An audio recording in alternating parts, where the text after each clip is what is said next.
What I'm going to do is I'm going to zoom into one section, and I'm going to try to oversimplify this as much as I can so that we can really understand what does it mean for an action potential to go from like -70 to something positive. What drives that? What actually happens?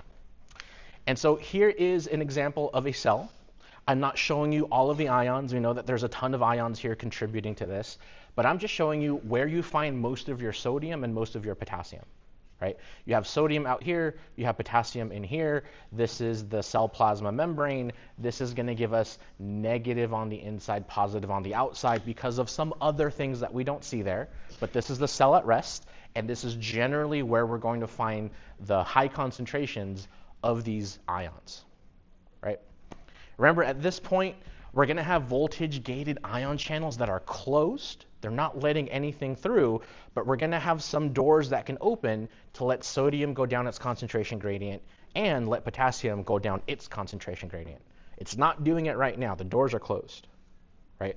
But what we'll see is we can selectively kind of open doors to get our end result, which is that action potential. Okay, we're at rest. What I'm not showing you in there, I'll show you in a second, is we have voltage-gated ion channels embedded in the cell, right? This next slide, this next sort of like image over here, you can clearly see a sodium channel, and I'm telling you, it is a gated, and in particularly, a voltage-gated ion channel, okay? So it's not letting any of the sodiums in, and keep in mind, both sodiums and potassiums are positively charged, right? They're positively charged here.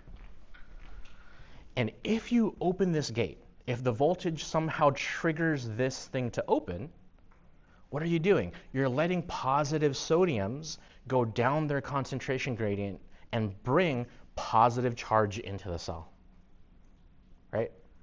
This little image right here, the popping open of the sodium channel, the voltage-gated sodium channel, is what brings a ton of positive ions into the cell, which takes -70 to -69 to -65 to 0 to something positive, right?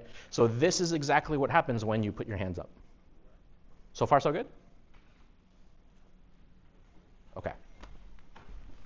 Let's think about the wave for a second. What happens after you do your thing?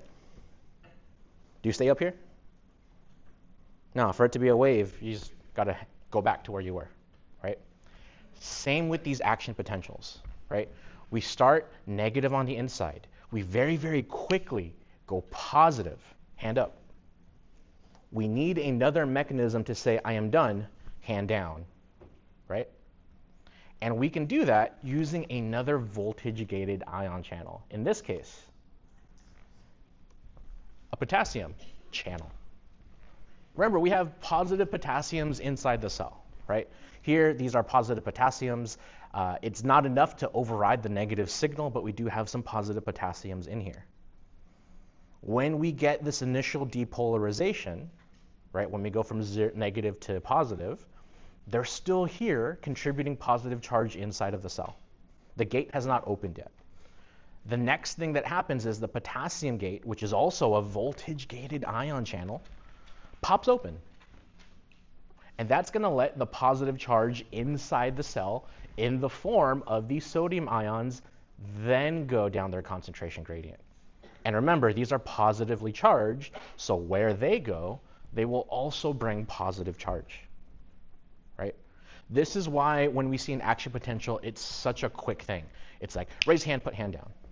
Raise hand, put hand down, right? It's because these two gates are working one after the other to kind of control, I'm going to bring some positive ions in, I'm going to let other positive ions out after that, right? That's going to be a really crucial point in kind of understanding how do we start to go from positive cell membrane to back down to negative, which is what we want, okay? So these things happen in this order. We're at rest, we depolarize because positives come in. We repolarize because positives leave. Okay. Here's the problem with this, right? At the end of this, what we have lost are our concentration gradients. We absolutely need these concentrations at the beginning for this system to work. If there's no concentration gradient, it doesn't matter if you open the door or close the door, right? Like, you need to have some concentration gradient difference. And by this point, even though we're back to negative, we've lost the concentration gradients. We can open the doors and nothing will happen, right? So this is the last step. The sodium-potassium pump works almost overtime, spending ATP, burning ATP to do what? To not change the charge all that much. We're still negative on the inside, but we're putting the positive sodiums back out. We're putting the positive potassiums back in. We're sort of resetting the system. So I'm going to give you another analogy, right? This is kind of like dominoes. If you ever lined up dominoes and like you push one over and it knocks the next one down and it knocks the next one down and it knocks the next one down, right? So let's just think about how that analogy works with the terminology. An action potential of a domino is it falling over.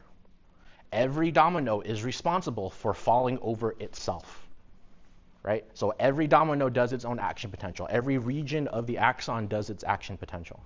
But when you put one domino down, it influences the next one to fall down, which influences the next one to fall down, which influences the next one to fall down. If we stop there, we can't send another signal. How are you going to push on dominoes if they're all falling over? So what the sodium-potassium pump does is it spends energy to take each fallen domino and sets it right back up, right? This is why our neurons can send multiple electric signals, because we use them to do the thing, and then they spend energy to get set back up at that resting negative 70, right? So that's why this section is also really important, because if we didn't have this, our neurons would send an electric impulse and then be done for the rest of our lives. Useless, right? We want to be able to use these wirings multiple times over our lives. And so that's why the sodium potassium pump is so important. Yeah.